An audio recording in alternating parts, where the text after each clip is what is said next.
Hello student, good morning. आज अपन physical chemistry का एक बहुत ही इंपॉर्टेंट चैप्टर स्टार्ट करने वाले हैं, रेडॉक्स रिएक्शन। ठीक है बालक। अच्छा, अब देखिए लास्ट क्लास में पीरियोडिक टेबल के बारे में तो आपको इतना कह रहा था कि चलो जो आप जैसे पढ़ रहे हो पढ़ते रहना, आपको सारी चीज़ें याद हो जाएगी। लेकिन यहाँ पर आपको कुछ डेटा जो है याद करने की बहुत ज़्यादा ज़रूरत पड़ेगी। ठीक है, आइए जरा देखते हैं बिना वक्त गंवाए, क्योंकि ये चैप्टर थोड़ा सा कॉन्सेप्चुअल है और थोड़ा सा पीछे वाला आपको कितना याद है उसके ऊपर भी डिपेंड करता है ना। तो बने रहिएगा और साथ साथ इसको नोट करते रहिएगा और साथ में इसको थोड़ा बहुत आपको क्या करना पड़ेगा बालक, याद करना पड़ेगा, है ना। ध्यान रखना कि आप इसमें अगर प्रैक्टिस नहीं करोगे तो ये चैप्टर भी आपको अच्छे से नहीं आने वाला।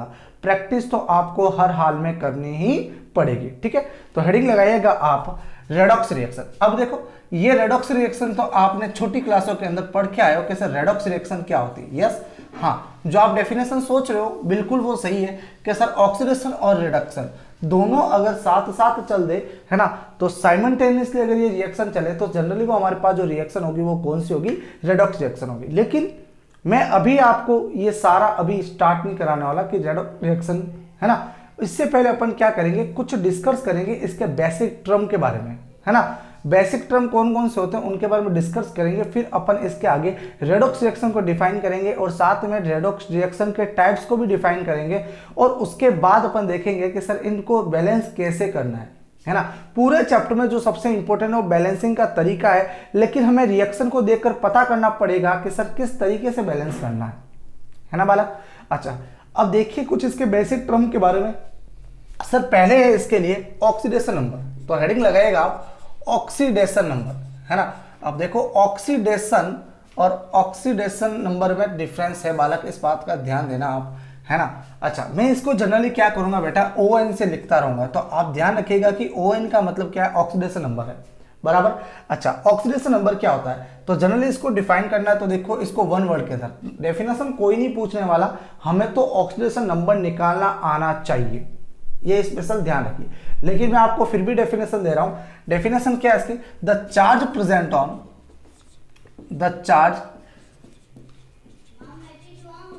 On atom. एटम के ऊपर जो चार्ज प्रेजेंट होता है वो जनरली हमारे पास क्या होता है, ऑक्सीडेशन नंबर होता है। एज अ लाइक सर मैं एग्जांपल बतौर बात करूं कि मान लीजिए कि मेरे पास Na+ है ना, Na+ है, इस Na+ के ऊपर चार्ज कितना है, +1, तो सर इसका ऑक्सीडेशन नंबर कितना हो जाएगा, +1। देखो इसमें ±7 लेना पड़ेगा, इस बात का विशेष तौर से ध्यान रखिए। ठीक है, अच्छा एक और देख लेते हैं सर Cl-, तो बताओ इसका ऑक्सीडेशन नंबर कितना होगा, -1 और ले लेते हैं सर Zn+2। अब बताओ इसका ऑक्सीडेशन नंबर कितना होगा, +2। बोलो बात समझ आ गई। तो सर जो एटम के ऊपर चार्ज प्रेजेंट होता है जनरली वही हमारे पास क्या है, ऑक्सीडेशन नंबर है। लेकिन ये तो मैंने आपको आयंस के तौर पे बताया, लेकिन कुछ हमें क्या होगा, गिवन कंपाउंड्स होगा, उन कंपाउंड के अंदर अपन क्या करेंगे, एटम के ऊपर चार्ज कितना होगा वो कैलकुलेट करेंगे। ठीक है, तो सर आप लिखिए ये, उसके बाद आप हेडिंग लगाना, नहीं क्या, रूल्स ऑफ ऑक्सीडेशन नंबर, है ना। अब ऑक्सीडेशन नंबर के रूल्स क्या है, कैसे निकालेंगे उसे, कैलकुलेट कैसे करेंगे उसको देखना है। तो सर पहली बात है यहाँ पर 1 नंबर, सर पहली बात कह दो द ऑक्सीडेशन नंबर फॉर किसके लिए, oxidation number of native atom. अब देखो अगर मैं नेटिव एटम की बात करूं, है ना, नेटिव एटम का मतलब क्या होता है बेटा, कि जैसे मान लीजिए कि मेरे पास ये सोडियम बना हुआ है, ये मैग्नीशियम बना हुआ है, ये एल्यूमिनियम बना हुआ है, ये हाइड्रोजन बना हुआ है, लिथियम बना हुआ है ना। तो सर सिंपल सी बात करेंगे, क्या कहेंगे, atom which formed. Native atom का मतलब एटम विच फॉर्म्ड, जिसमें एटम क्या बना, जिससे एटम क्या बना हो। अगर अपन नेटिव एटम के लिए बात करें किसके लिए बेटा, उसके ऑक्सीडेशन नंबर के लिए, तो आप क्या लिखोगे, सर ये कैसा होता है, ऑलवेज 0। कैसा होता है, 0 होता है। बात तो पल्ले पड़ गई। इसके लिए एग्जांपल बात करें तो कैसे, सोडियम हुआ, मैग्नीशियम, एल्यूमिनियम, Zn, है ना, और Li, हाइड्रोजन। देखो ये सारे के सारे नेटिव फॉर्म के अंदर है। अगर ये नेटिव फॉर्म के अंदर है तो सर ये कितना रहेगा, 0 वैल्यू रहेगी इसके ऑक्सीडेशन नंबर की। बात समझ में आ गई। चलिए दूसरे इसके रूल्स की बात करें तो क्या बोलता है, sir oxidation number of oxidation number of ions. अब देखो आयंस की बात हुई है ना, तो सर आयन कौन से होते हैं, ये हमारे पास सारे के सारे क्या है, आयंस है ना। तो सर आयंस की रिगार्डिंग की बात करेंगे उसके ऑक्सीडेशन नंबर की, तो ऑक्सीडेशन नंबर उसका कितना होता है कि सर उसके ऊपर प्रेजेंट ऑफ चार्ज कितना है ना। तो प्रेजेंट चार्ज प्रेजेंट ऑन, ऐसे लिखो, charge present on it's atom. Charge कितना प्रेजेंट है एटम के ऊपर, वही उसका क्या सर, आयंस का ऑक्सीडेशन नंबर है। हाउ इज इट, कैसे, एग्जांपल सर वही वाला Na प्लस के ऊपर प्लस का 1 है तो इसका ऑक्सीडेशन नंबर कितना होगा, प्लस का 1। Pb प्लस का 2 है तो इसके ऊपर चार्ज कितना है, प्लस का 2 है ना। और बताओ Cu प्लस का 1 है तो बताओ इसके ऊपर ऑक्सीडेशन नंबर कितना हो गया, प्लस का 1, या Cu प्लस 2 है तो इसके ऊपर ऑक्सीडेशन नंबर कितना हो गया, प्लस का 2। बात पल्ले पल गई बेटा, ठीक है, फटाफट उतारो, फिर इसके और रूल्स देखते हैं अपने।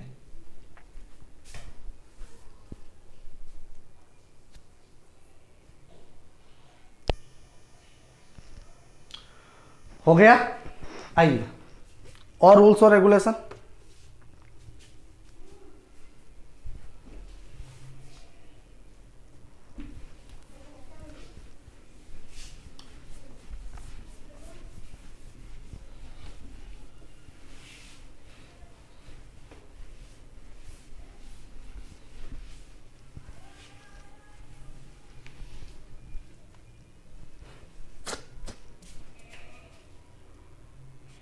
अगले रूल्स की बात करते बेटा, the oxidation number of hydrogen, the oxidation number of hydrogen is always +1। ये आप ध्यान रखोगे, क्या बात कही, ऑक्सीडेशन, हाइड्रोजन का ऑक्सीडेशन नंबर जो होता है वो हमेशा हमेशा कैसा रहेगा, प्लस का 1 रहेगा, बराबर। लेकिन एक्सेप्ट कर देते हैं यहां पर, सर एक्सेप्ट क्या होगा, अगर मेटल हाइड्राइड बना है, क्या बना है, मेटल हाइड्राइड बना है, तो मेटल हाइड्राइड के समय ये कैसा रहेगा बेटा, -1 रहेगा। कैसा रहेगा, -1। अब ये कैसे, आओ एग्जांपल देखते हैं। सर मान लो कि अपने बन गया सोडियम हाइड्राइड बन गया, सोडियम हाइड्राइड, आगे मेटल और पीछे क्या है, हाइड्राइड है, मेटल हाइड्राइड, सोडियम हाइड्राइड बन गया, तो यहां पर Na के ऊपर जो चार्ज होगा वो कितना होगा, +1, और पीछे जो हाइड्रोजन है इसका कितना हो जाएगा, -1 है ना। आपने छोटी क्लासों में कुछ इस तरीके से फॉर्मूले बनाए होंगे, सर ये +1, ये -1, ये वाला इधर जाएगा और ये वाला इधर जाएगा, बनाया कि नहीं बनाया, तो आपने कैसे लिखा था, NaH लिखा था। बात पहले पढ़ रही, कुछ इस प्रकार से आपने फॉर्मूले लिखे, शायद 8वीं या 9th क्लास के अंदर कुछ किया होगा इस प्रकार से आप लोगों ने, है ना, छोटी क्लासों के अंदर। तो देखिए जरा कि सर अब आपको निकालना है, तो देखिए यहां पर हाइड्राइड, हाइड्रोजन अगर मेटल के पीछे लग जाए, हाइड्रोजन अगर मेटल के पीछे लग जाए तो सर वो मेटल हाइड्राइड हो, तो जनरली वहां पर इसके लिए हाइड्रोजन का जो होगा ऑक्सीडेशन नंबर वो कितना होगा, -1 होगा, ठीक है। आप सोडियम को मत देखो, अभी आप इसी को देखो, है ना। अब जनरली जो हाइड्राइड जो फॉर्म्ड करता है बेटा, वो कौन करता है जनरली, यस, एस ब्लॉक के एलिमेंट्स फॉर्म्ड करते हैं, है ना। तो एस ब्लॉक के एलिमेंट हाइड्राइड फॉर्म्ड करते हैं, तो अपने पास ये क्या हुआ, सोडियम हाइड्राइड हुआ, है ना। लिख लीजिएगा इसका नाम, सर ये क्या हमारे पास, सोडियम हाइड्राइड रहा, बराबर।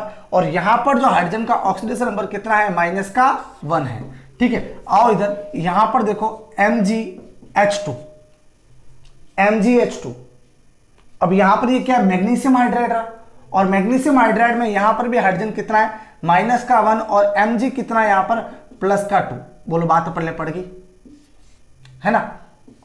आपको बेटा आयंस को देखकर पता होना चाहिए कि जनरल इसके ऊपर कितना क्या रहेगा। अब आपके मन में क्वेश्चन रहेगा, सर हम कैसे पता करेंगे, इतने सारे आयंस का हम कैसे याद रखो। देखो अभी बोल दूं, आप अगर जैसे क्वेश्चन जैसे ऑक्सीडेशन नंबर निकालना स्टार्ट करोगे, है ना, तो सारी चीजें याद रखने लायक नहीं होती कि अपन पेन पेपर लेकर रट्टा नहीं मार सकते।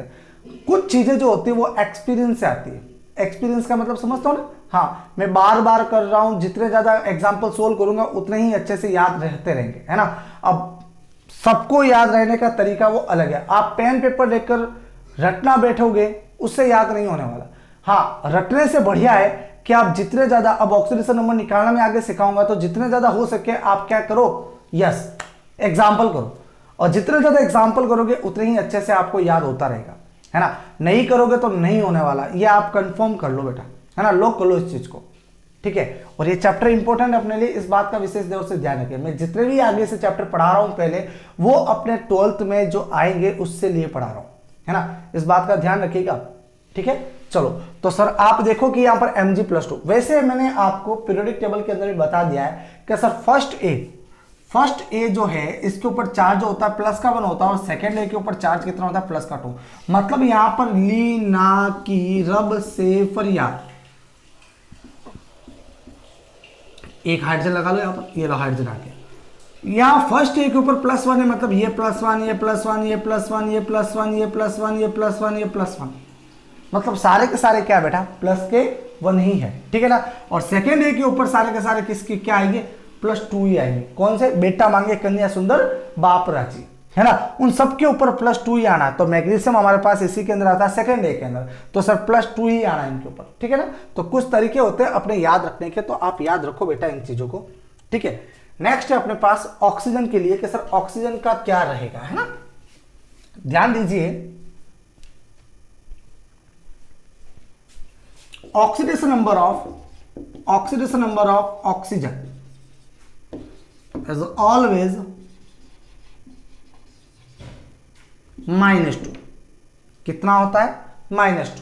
बट ऑक्सीजन के बेटा कंपाउंड जो बनते हैं वो 3 टाइप के कंपाउंड बनते हैं। कितने टाइप के, 3 टाइप के। ये जो -2 जो रहेगा ये नॉर्मल कंडीशन में रहेगा, लेकिन अपन को देखकर पता भी होना चाहिए कि सर ऑक्सीडेशन का कितना आ रहा है ना। मैं अब आपको कुछ पढ़ाऊंगा, एस ब्लॉक एलिमेंट पढ़ाऊंगा तो और आपको क्लियर हो जाएगा कि सर हाँ ठीक है, लेकिन अभी आपको इतना ही रखना है कि सर यहाँ पर ऑक्सीजन के कंपाउंड 3 टाइप के बनते हैं। एक तो बनता है मोनो ऑक्साइड का, एक बनता है सुपर ऑक्साइड का, दूसरा बनता है पर ऑक्साइड का, यस वाला पर ऑक्साइड का, ठीक है। तो 3 टाइप के कंपाउंड बनते हैं अपने पास, और 3 टाइप के कंपाउंड में अपन को देखकर पता करना है कि सर ऑक्सीजन के ऊपर ऑक्सीडेशन नंबर कितना होगा। नॉर्मल कंडीशन में तो -2 होता है, इस बात का आप विशेष तौर से ध्यान रखोगे, ठीक है बालक। बढ़े आगे, आओ जरा अब देखिएगा सर कि अपन इसके लिए बात करते हैं, किसके लिए, ऑक्सीजन के लिए। तो सर अपन क्या करते हैं, 3 टाइप के कंपाउंड जो होते हैं, मैं यहां पर लिख देता हूं एक बार। सर एक तो होता है हमारे पास मोनोऑक्साइड, क्या होता है, मोनोऑक्साइड। अच्छा, मोनोऑक्साइड जो होता है वो कुछ इस प्रकार से दिखा मिलेगा आपको, किस प्रकार से, -2, O-2, कैसे मिलेगा, O-2 दिखा मिलेगा, बात पहले पढ़ रही। दूसरा होगा बेटा हमारे पास क्या, पर ऑक्साइड, जिसके ऊपर जो चार्ज रहेगा हमारे पास जनरली कितना रहेगा, O2-, ठीक है। और तीसरा रहेगा हमारे पास क्या, सुपर ऑक्साइड, क्या रहेगा, सुपर ऑक्साइड, जिसको आपको कुछ इस प्रकार दिखा मिलेगा, O2-1, कितना कैसे मिलेगा, O2-1, ठीक है बालक। अच्छा, मैं इसके कुछ एग्जांपल लिख रहा हूं, ऊपर वाला आप फटाफट लिखिए, फिर एग्जांपल से समझते अपन कि सर कैसे क्या रहेगा, ठीक है, हो गया। चलो देखो सर अब कुछ बातें जनरल कि सर अपने पास जो मोनोऑक्साइड जो रहेगा जनरली, है ना, आप समझिएगा अच्छे से बात को, क्या कह रहा हूं मैं, हटा दूंगा इसको भी, थोड़ा ऊपर लिख लेते हैं इन सबको वापस। हाँ जी सर, बात कर रहे थे अपन किसके बारे में, मोनोऑक्साइड के बारे में। अच्छा, मोनोऑक्साइड के लिए बात करूं सर, इसको आप कुछ इस प्रकार लिखा था सर, कितने इस प्रकार से, है ना, O2। दूसरा लिखा था सर आपने कैसे, पर ऑक्साइड के लिए, पर ऑक्साइड को कुछ इस प्रकार लिखा था आपने कैसे, O2-2। और तीसरा लिखा था अपने क्या बेटा, सुपर ऑक्साइड, क्या लिखा था, सुपर ऑक्साइड। तो सुपर ऑक्साइड को कुछ मैंने इस प्रकार लिखा बालक, कैसे, O2- का। अच्छा, अब सर अगर मैं इनके लिए ऑक्सीडेशन नंबर की बात कर लूं तो सर इसका ऑक्सीडेशन नंबर कितना होता है बताइए जरा, -2। जो नॉर्मल कंडीशन में मैंने बात की बेटा, मैंने इसके लिए बात की थी, समझ आ रही बात। इसके ऑक्सीडेशन नंबर की बात कर लो तो बताओ जरा कितना रहेगा। सर मैं कुछ इस प्रकार से इसको बना लेता हूं, सर ये O है, इधर ऑक्सीजन है, देखो 2 ऑक्सीजन हो गए। अच्छा, इसके ऊपर -1 और इसके ऊपर -1, तो टोटल हो गया ना -1 कितना हो गया, -2, और 2 ऑक्सीजन हमारे पास है। बताओ जरा अब इसका ऑक्सीडेशन नंबर जो निकलेगा वो कितना रहेगा, बताओ जरा, -1 रहेगा। हमें तो एक ऑक्सीजन के लिए बात करनी है, दो की बात नहीं करनी है, पर एटम पर बात करेंगे। इस बात का विशेष तौर से ध्यान रखोगे ना। ऑक्सीडेशन नंबर जो कैलकुलेट किया जाता है वो पर एटम के लिए कैलकुलेट किया जाता है, कभी भी दो एटम के लिए या फिर दो मोल के लिए कभी हम बात नहीं करेंगे बेटा, पर एटम के लिए बात करेंगे। ठीक है, तो सर एक एटम के लिए बात करेंगे तो कितना आ रहा है, -1 आ रहा है। ठीक है, अच्छा मैं इसको निकालूंगा तो ऑक्सीजन एक इधर और एक इधर, तो इसके ऊपर जो चार्ज है वो कितना रहेगा, -½ और इधर -½ -½ और -½ कितना हो गया, -1।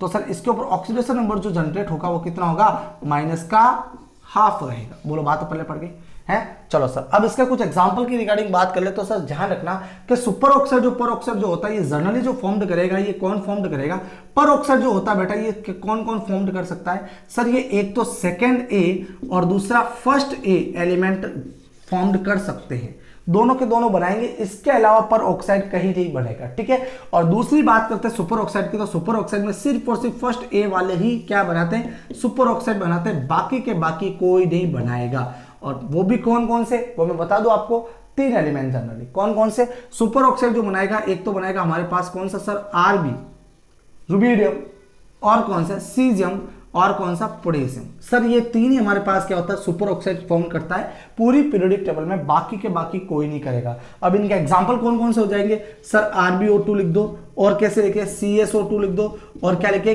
KO2 लिख दो। सर अब आपको दिखाई दे रहा है कि सर जनरली यहाँ पर इसके ऊपर चार्ज, ये हमारे सारे क्या है, सुपर ऑक्साइड के एग्जांपल है। बात पहले पड़ गई। चलो यहाँ आओ सर, यहाँ पर हमारे पास कौन कौन से सेकंड ए और फर्स्ट ए। अब सेकंड ए और फर्स्ट ए में कौन से सर, अब इनमें से आपको कुछ छोड़ना पड़ेगा, लिथियम को छोड़ दो, बेरिलियम को छोड़ दो, है ना। तो सर आप एक बेस्ट एग्जांपल इसका सबने देखा होगा, कौन सा वाला एग्जांपल, H2O2 एग्जांपल देखा होगा, देखा। अच्छा ये क्या हमारे पास हाइड्रोजन पर ऑक्साइड है, क्या है, हाइड्रोजन पर ऑक्साइड। नाम लिखते चलना आप लोग, हाइड्रोजन पर ऑक्साइड, क्योंकि मैं कहीं कहीं पर क्वेश्चन में सिर्फ नाम ही बोलूंगा, तो नाम से फॉर्मूला लिखना आना चाहिए। अगर नहीं आ रहा तो भाई आप साइंस के स्टूडेंट हो ही नहीं फिर।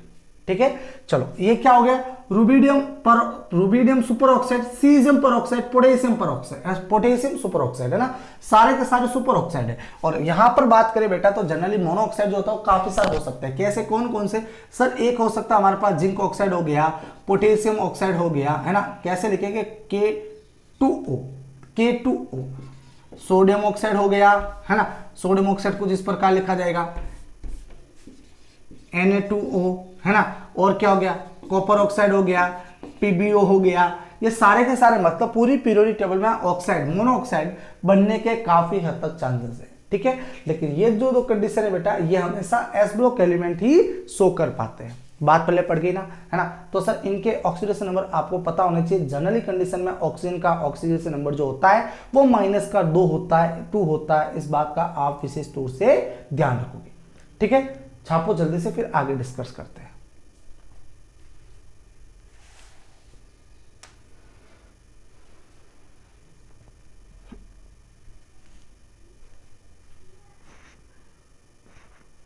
हो गया,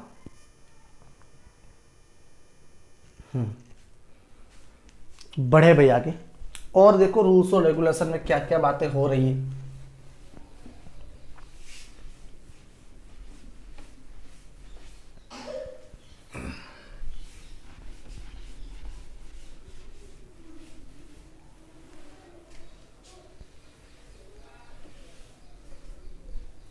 हाँ भाई, अपने रूल्स और रेगुलेशन का देखो दूसरा पार्ट। सर जनरली अगर मैं यहां पर कह दूं किसके लिए, हाँ first A and second A, first and second A के लिए बात करें तो सर इनके लिए ऑक्सीडेशन नंबर जो होता है वो कौन कौन से हो सकता है, मैं यहां से थोड़ा शॉर्ट पे लिख लेते हैं। फर्स्ट ए एलिमेंट कौन कौन से हमारे पास, ह, ली, ना, की, रब, से, फरियाद, ये है। आप फ्रेंसिसिम को हटा देना। सर इनके ऊपर जनरली जो चार्ज जनरेट होता है वो कितना होता है, +1, दैट इज आप ऐसे लिखोगे H+1, Li+1, Na+1, K+1, Rb+1, Cs+1। ठीक है, ऑक्सीडेशन नंबर जो रहेगा +1, +1, +1, +1 एंड +1। ठीक है, दूसरी बात करते हैं किसके लिए, सेकेंड के लिए। ये बातें बता चुका हूं वैसे मैं। और इसके लिए ऊपर कितना होता है, +2 होता है। और कौन कौन आता है यहां पर, बेटा मांगे, बेटा मांगे कन्या सुंदर बाप राजी, बेटा मांगे कन्या सुंदर बाप राजी। Beryllium, magnesium, calcium, strontium, barium और रेडियम। अच्छा ये कितना, Be+2, Be+2, Mg+2, Ca+2, Sr+2, Ba+2, इसको हटा दीजिए आप लोग, है ना। तो सर इसका ऑक्सीडेशन नंबर प्लस का 2, प्लस का 2, प्लस का 2, प्लस का 2 एंड ये भी प्लस का 2। ठीक है बालक, तो आप लोग इनको भी थोड़ा नोट कर दो जल्दी से, फिर आगे हमें डिस्कस करना है। ठीक है,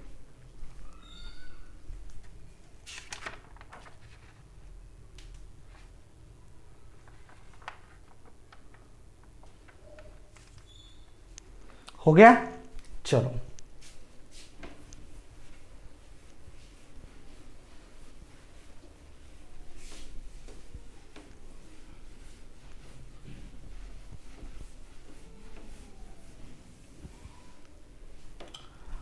नेक्स्ट रूल्स और रेगुलेशन में आता है भाई अपने पास क्या, ऑक्सीडेशन नंबर ऑफ हैलोजन,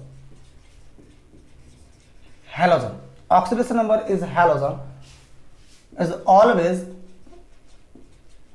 -1। कितना होता है, -1 होता है।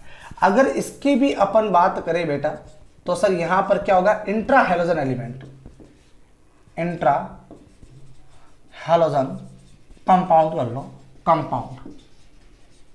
यहां पर ये क्या होता है सर, यहां पर प्लस का 1 कतई नहीं हो पाएगा। क्या नहीं हो पाएगा, प्लस का 1 कतई नहीं हो पाएगा। ठीक है, अब बात आती है सर हैलोजन क्या होता है। तो सर हैलोजन भी अपन बता चुके कौन कौन सा होता है, fluorine, chlorine, bromine and iodine. ये हमारे पास जनरली क्या होता है सर, यस हैलोजन फैमिली होती है। ठीक है, अब इनके ऊपर जनरली जो चार्ज होता है वो कितना होता है, -1 होता है। इस बात का आप ध्यान रखोगे। देखो ये बातें जितनी भी सिखा रहा हूं ये याद रखनी बातें हैं, याद रखने हैं, है ना। याद नहीं रखोगे तो गड़बड़ हो जाएगी, इस बात का ध्यान रखियो। ठीक है ना। अब बात आ रही है सर इंट्रा हैलोजन एलिमेंट क्या होता है, इंट्रा हैलोजन कंपाउंड्स क्या होते हैं। तो सर हेडिंग लगाओ आप लोग, इंट्रा हैलोजन कंपाउंड। तो क्या कहेंगे sir, halogen, halogen atom reacts with another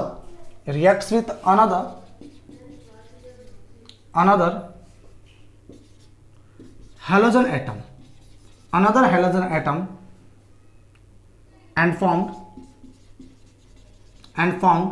a compound,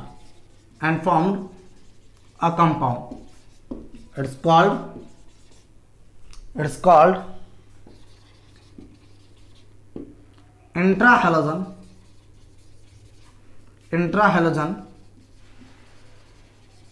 compound. ठीक है बेटा, अब इंट्राहैलोजन कंपाउंड कौन कौन से होंगे देखो सर। इसके लिए एग्जांपल अपने पास एक तो हो गया ClF3 या फिर IF7, है ना, एसेट्रा। अब देखिए जरा कि सर यहां पर क्लोरीन भी क्या हमारे पास हैलोजन है और फ्लोरीन भी हमारे पास क्या है, हैलोजन है। अगर ऐसी कंडीशन आ जाए कि जहां पर क्लोरीन और फ्लोरीन दोनों आपस में, या फिर क्लोरीन ब्रोमीन या फिर ये सारे एक हैलोजन एटम होगा, वो किसी भी अन्य हैलोजन के साथ अगर रिएक्ट कर देता है और रिएक्ट करने के बाद अगर कंपाउंड का फॉर्मेशन कर लेता है तो वो कंपाउंड जो होगा बेटा हमें क्या कहलाएगा, इंट्रा हैलोजन कंपाउंड कहलाएगा। क्या बोलेंगे, इंट्रा हैलोजन कंपाउंड बोलेंगे। बोलो बात समझ आ रही है। तो सर यहां पर देखो कि क्लोरीन है और फ्लोरीन है, तो क्लोरीन भी हैलोजन, फ्लोरीन भी हैलोजन, आयोडीन भी हैलोजन और फ्लोरीन भी हैलोजन। तो सर इस कंडीशन में यहां पर एक कोई होगा वो इसको फॉलो करेगा, ऑलवेज वाले रूल को फॉलो करेगा, और एक जो होगा वो कंडीशन से बाहर चले। और कैसे होता है उसको डिस्कस करते हैं, इसको जल्दी से छापो आप।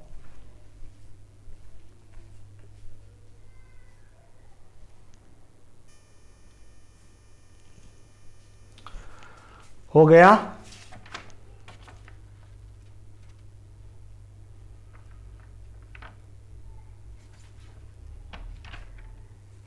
आओ देखो, सोचे समझे भाई अच्छे से, नहीं सोचोगे नहीं समझोगे तो नहीं होने वाला है ना। अब देखिएगा सर हमारे पास ClF3, तो आप ClF3 का कुछ कोई भी किसी प्रकार से आप क्या कर लो, एक स्ट्रक्चर बना लो। मैं अभी आपको स्ट्रक्चर बनाना नहीं सिखा रहा, इस बात का ध्यान रखिएगा आप लोग, ठीक है। तो Cl आप यहां रखो पहले। Cl रखने के बाद आपको 3 फ्लोरीन दिखाई दे रहे हैं, तो 3 फ्लोरीन कुछ इस प्रकार से बना लीजिए आप, है ना। देखो मैं अब वापस बोल दूं कि मैं आपको स्ट्रक्चर बनाना नहीं सिखा रहा, ठीक है ना।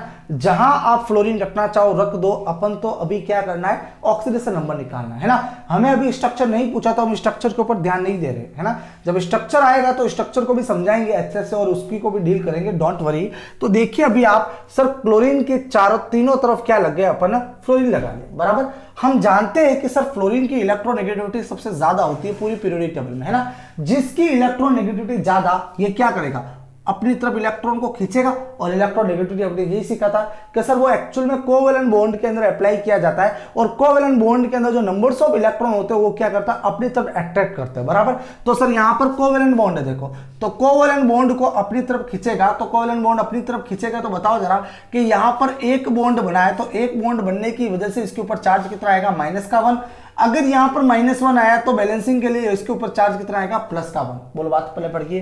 तो बताओ जरा इसके ऊपर भी चार्ज कितना देगा, -1, इसके ऊपर इसकी वजह से कितना आएगा, +1, इसके ऊपर -1 और इसके ऊपर कितना देगा, +1। अब टोटल करो 1 1 1, तो टोटल कितना आ रहा, ऑक्सीडेशन नंबर ऑफ क्लोरीन, तो सर इसका कितना जाएगा, +3 जाएगा। बात पहले पढ़ दी है बेटा। चलो अब नेक्स्ट बात करते हैं किसके लिए, आयोडीन के लिए। तो सर आयोडीन के लिए यहां पर बना लो आप जैसा बनाना चाहो, ठीक है ना, आपके ऊपर डिपेंड करता है। तो सर एक फ्लोरीन इधर, एक फ्लोरीन इधर, एक फ्लोरीन इधर, एक इधर, एक इधर आ गया, एक अपने पास इधर आ गया, और एक आप क्या कर लो सर, ऐसे बना लो कुछ इस तरीके से, ठीक है। अच्छा अपने ये डायग्राम बना लिया सर, है ना, सही है वैसे मुझे पता है ना। इसका कुछ और स्ट्रक्चर होगी, हमें तो क्या करना अभी सीखना बस। बताओ जरा मोर इलेक्ट्रोनेगेटिव एलिमेंट कौन सा, फ्लोरीन, तो इसके ऊपर -1, इसके ऊपर -1 तो इसके ऊपर +1, इसके ऊपर -1 तो इसके ऊपर +1, इसके ऊपर -1 तो इसके ऊपर +1, यहाँ -1 तो +1, यहाँ माइनस तो यहाँ +1, यहाँ वापस माइनस तो यहाँ +1, और यहाँ माइनस तो यहाँ +1। टोटल कितने हो गए, 7। कैलकुलेट करो। तो sir oxidation number of iodine कितना रहेगा, +7। देखो गया ना कुछ अलग तरीके से। तो कुल मिला के बात करें बालक, तो इस बात का ध्यान रखिएगा, इंट्रो हैलोजन एलिमेंट, है ना। तो सर मैंने सारे के सारे रूल्स लिख दिए आपके सामने। इन रूल्स को आपको क्या करना, थोड़ा सा याद रखना पड़ेगा, है ना। अब मैं आपको बार बार कह रहा हूं कि आप ये टेंशन ना रखें कि सर इतने सारे मैं याद कैसे करूंगा, क्या मैं भूल गया तो क्या होगा। डोंट वरी, आप नियमित रूप से बनाए रहे, रेगुलर तौर से आप है ना क्लास अटेंड करें, और रेगुलर तौर पर क्लास अटेंड करोगे तो नो डाउट आपके सब कुछ है ना, सब कुछ पॉसिबल है। और देखो होमवर्क के तौर पे मैंने आपको पहले ही बोला था कि अगर मैं आपको नहीं देता हूं वीडियोस में, तो आप जितने भी मैं नोट्स है उन नोट्स को आप लोग क्या करोगे, सेंड करोगे, बराबर। नोट्स ही आपके होमवर्क है, ठीक है। जितना मैं आपको लिखवा रहा हूं बोर्ड पर, उसी को आपको नोटबुक में लिखना है, वही सेंड करना है, ठीक है। चलिए अब आज आपको मैंने रूल्स सिखा दिए, कल कुछ रेडिकल्स करेंगे, और रेडिकल्स के साथ में हम क्या करेंगे, ऑक्सीडेशन नंबर निकालना स्टार्ट करेंगे, ठीक है ना। देखो मैं आज आपको रेडिकल्स नहीं लिखवा रहा, इसका सबसे बड़ा कारण ये है कि जब अपन करेंगे तो वहां से आपको क्या करेंगे, ये आइडियाज लगता रहेगा, ठीक है ना। तो दोनों को साथ साथ करेंगे तो थोड़ा मजा आएगा, है ना, इसीलिए। ठीक है बेटा, आज के लिए अपन इतना ही देखते हैं, बाकी अपन नेक्स्ट क्लास बात करते हैं। Bye bye.